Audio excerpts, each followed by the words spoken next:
A first alert forecast. We've had a streak of 90s and that continued today. Here's a look at when that all began. On the 21st, we saw a temperature of 91 degrees. Of course, it'd get warmer from there. 92 on the 22nd, 23rd, 93, 94 on the 24th. So very incremental rise. And that's kind of where we peaked. On the 25th, it was just about the same, warmest.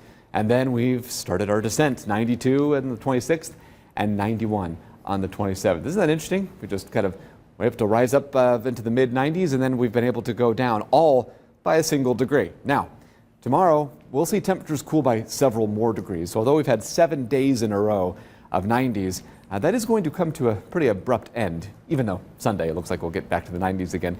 We've already had 7 so far for this summer. Normal is 15, so we're almost halfway there. We'll get to 8 by the end of the weekend.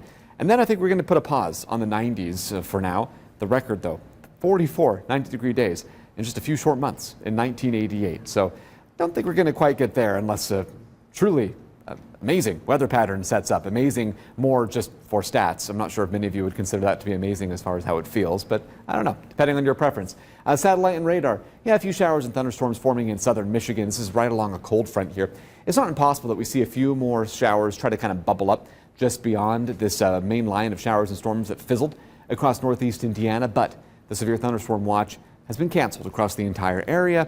Not really anticipating much additional activity with that cold front as it continues to slide eastward. Again, could see an isolated shower, but not really looking at any severe weather. Right now, a severe thunderstorm warning in Columbus. And then there was a thunderstorm just north of Muncie that, as it moved into Jay County, kind of split apart as well. That's been the theme here this evening. So 78 in Portland. So even though there hasn't really been much rain today, certainly benefiting from the rain that at least fell just ahead of reaching Portland.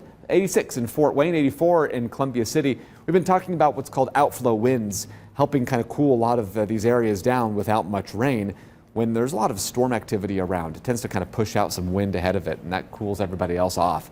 Now, future dew points are looking likely to be in the upper 60s tomorrow. There's kind of this bowl around the Great Lakes with more comfortable conditions by tomorrow afternoon. So you'll feel it tomorrow. By Sunday, we're back into the low 70s all across, not just the Midwest, but the pretty much eastern half of the country. We're back to kind of those muggy conditions. Monday looks pretty similar with cooler high temperatures, though.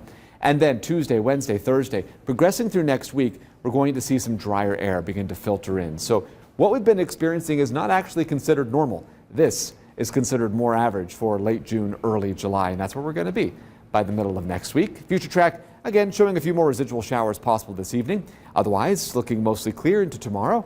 Tomorrow afternoon, evening, possibly not even a cloud in the sky. Looking like a pretty stellar summer day. Sunday, a little hotter, but otherwise really nice. A few cumulus clouds in the afternoon. Looking like a beautiful day otherwise. And then Monday, Tuesday, or I should say just Monday, we'll see some clouds, showers, maybe a few thunderstorms forming a little earlier than the past several days. Late morning, and then into the afternoon, some more of those showers and thunderstorms stream north and eastward. That won't be the theme Tuesday and Wednesday, though. It's looking actually cooler and drier, temperatures into the mid-80s. Thursday, a few scattered showers and thunderstorms, 84 degrees, back to about 85 for the 4th of July. This is very typical of where we should be in early July, our average high temperature being 84. So we're going to be right around that number. Overnight low temperatures will be back into the mid to upper 60s as well. And yes, we could see a few scattered showers and storms pop up toward the end of next week. But that's all they look to be right now. Scattered, not looking at a severe threat at this point. Summer's been